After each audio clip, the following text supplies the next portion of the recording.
Hey, what's up, Dow? This is Tarn for another installment of your cheesy replays by me. This was actually a match I had today, and it was quite a fun match, so I figured I'd capture it and throw it up here for you all to take a look at.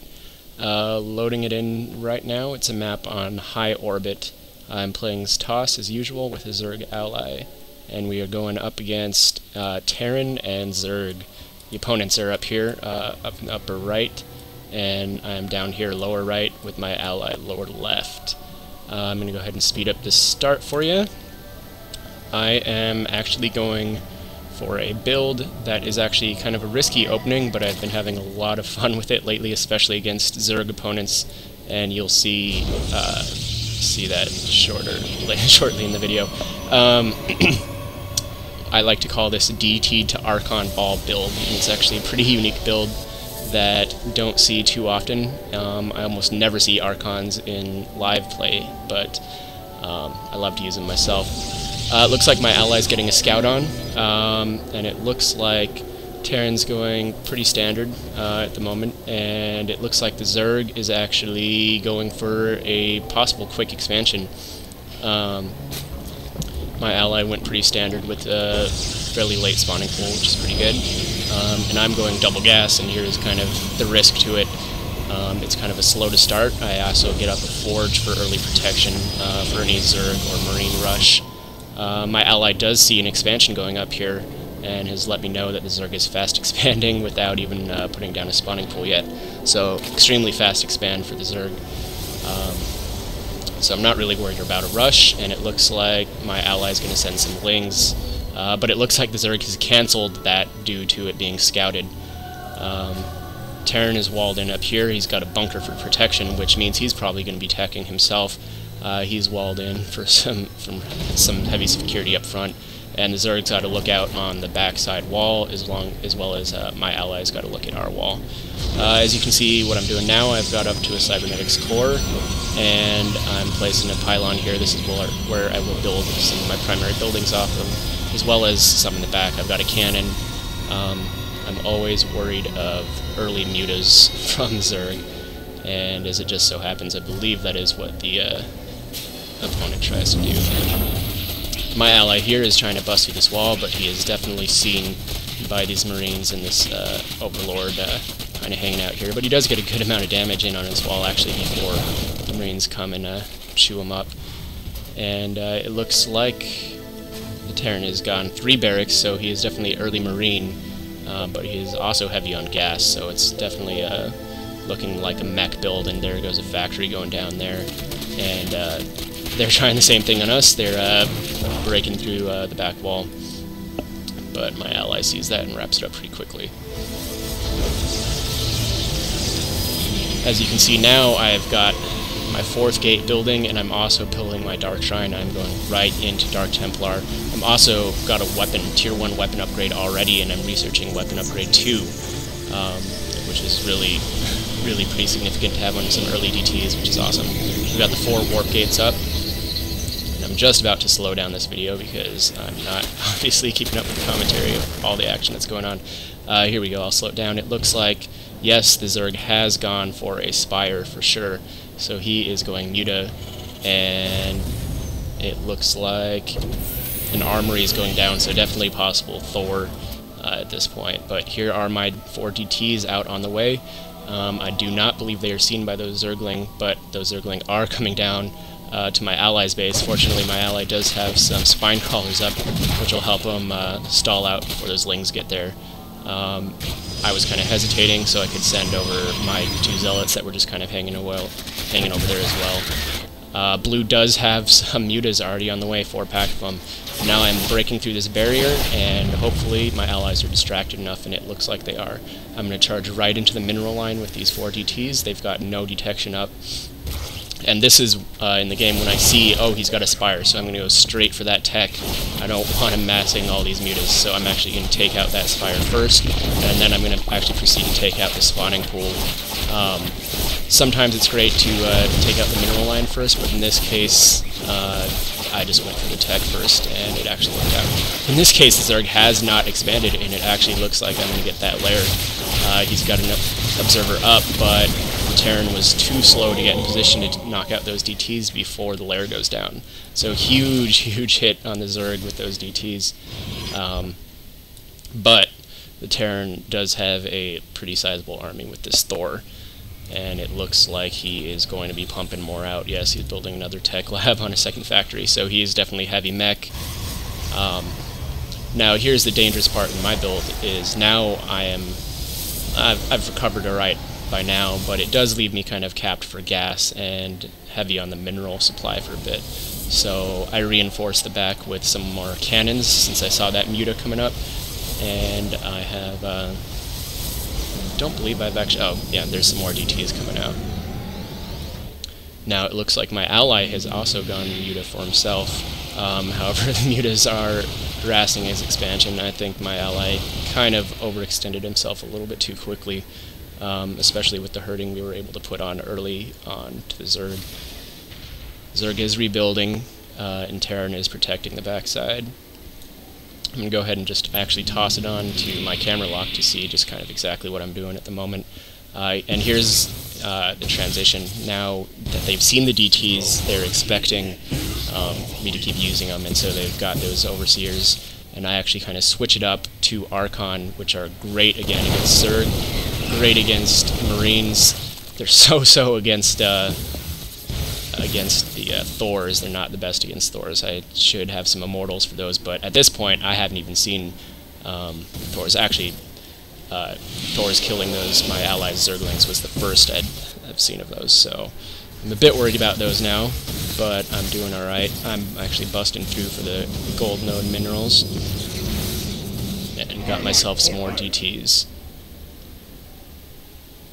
Looks like I'm going to build a couple more gates to just reinforce a heavy ground army.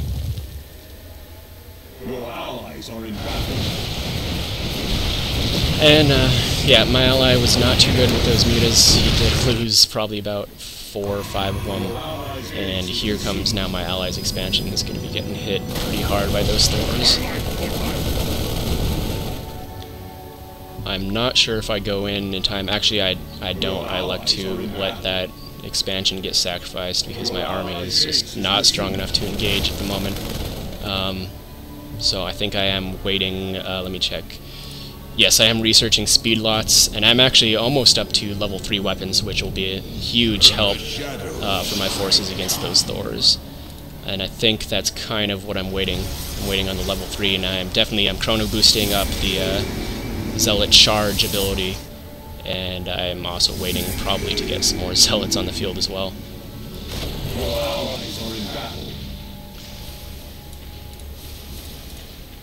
So my ally is, let's see, he's got quite a decent amount of minerals, but losing that expansion definitely hurt him. So now I've got 3 Archons and a sizable pack of Zealots. I'll go ahead and put up the units. 10 Zealots, 3 Archons. However, 5 Thors, 20 Marines for Red, so Red has definitely got a brutal force. And here's probably my biggest mistake of the match. They're breaking through on these rocks, and I rally to go attack. However, I opt to go the back door, which is going to be a good attack. However, it gives them enough time to push into my ally's main base without me being there to help them. And so they are actually going to get a big hurting on my ally. He's doing a pretty good job just kind of stalling out those mutas, but those mutas are pretty much worthless at the moment. He definitely should have switched up tech. Here comes my armies, and those speedlots getting in on the Thors, speedlots from behind getting in on the Marines and the Zerglings.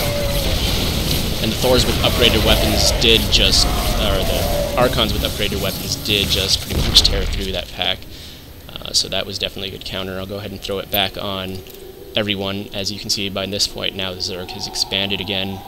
The Terran have not expanded, and I am just now getting up my expansion in this high rich yield mineral node. So if I could hold on to that, that would definitely be great. It looks like at the moment I'm going to check for their expansions. I'm going to kind of more of their natural expansion area, and it looks like I get there just in time, just as Red was planning to expand himself, and I'm able to cut that off. With the Zerg being this hurt, it looks like he's sticking to Speedlings, which is actually a good play by him. Speedlings definitely put the hurting on the Archons, because they just are able to swarm them, and while Archons can one-shot them, it really isn't a too good trade-off to get a couple Speedlings down for an Archon or two. But he does see this expansion, so I am going to go check it out, and I'm going to definitely try to knock it out with my pack, and I do believe I have a sizable enough pack to hit it down at this moment. Chasing that queen and focusing on the expansion. Expansion does go down, but now there are 4 Thors back up in play. So as of now, I definitely have the army myself, but those Speedlings are definitely going to hurt when they start to swarm there they go, swarming on the Archons. Can't keep up with them. So my army is actually going to go down, and I believe this Thor survives just barely. Yeah, 58 hit points, survives. So now both Zerg have been kind of decimated. My ally did lose his main. He didn't quite lose his Spire, which actually probably would have been better if he did lose his Spire. He does continue to go Muta pretty much the whole game, and the Muta just aren't effective against Thor. And there's just too many towers around the my allies' or opponent's bases for those Muta to really get in and put a hurt on. But as you can see, I'm now in the high yield, and I'm definitely starting to roll. I pretty much was tapped on cash, so at this moment I'm really actually pretty nervous because I did just lose my army, and I wasn't able to expand too quick. However, I know that they didn't have any expansions, and I did put a pretty big dent in their army. However, they did just scan me, and so they are sending in the Marines with Thor and an SUV backup to repair that Thor. Looks like I am going to get 2 Archons up in time with the DT to try to hold this off. Also got a couple Zealots. Here come the Archons. Oh, scanned, so there will go my DT. And I try to get around for that SUV. I do get it. But he smartly goes in and uses the strike cannons on my Archon and just wastes it like it was a building. So I am definitely... he survives with 2 hit points. I lose my Archons. I warp in more Zealots, desperation to kind of fend this off, but he's got 2 more Thors up north. It's definitely not looking good for this expansion. I need to hold this expansion at this point, otherwise it's pretty much GG. There, down go my Zealots, but thankfully this is definitely a good play. He is definitely going to lose these Mutas, but he is keeping them distracted. He's keeping them out of my mineral line, keeping them away from killing my base, and his Mutas are going down. But he puts the hurting down on that Thor, and the hurt is on this Thor as well. I get 3 more DTs up in play. Bam, 1 shot, and a couple more shots on that Thor, and it's dead. So that was definitely a big risky moment for me, but now if I switch over to income, as you can see my income is going up, and I'll switch over to resources. Red has just barely gotten started over here. He probably will be muling in and sending all his SCVs. There he goes. But actually at this point, the Blue Zerg has recovered and definitely has the greatest income at this point. And it looks like he has gone into a hive, and he may... oh, there it is. He's going Ultralisk. So we're going to be dealing with Ultralisk Thor, some heavy units. I'm definitely going to need at some point to get some... there they are. Robo facilities going down. I'm definitely going to need to get my Immortals into play, otherwise this is just going to be bad news. They definitely... I was checking... sorry, my ally was checking up there. We see they haven't expanded, but now we pretty much know that this can be the only way they have expanded, is on this east side.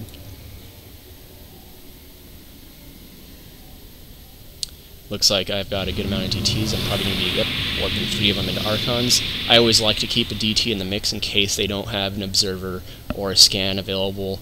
That DT with 3 upgraded on the weapons is just going to be putting a big dent into them. 60 damage a strike on whatever it hits is just awesome to have. It looks like I am also researching shield level 2, and I am chrono boosting out some Immortals. I'm trying to get those into play as fast as possible. At this point, I do not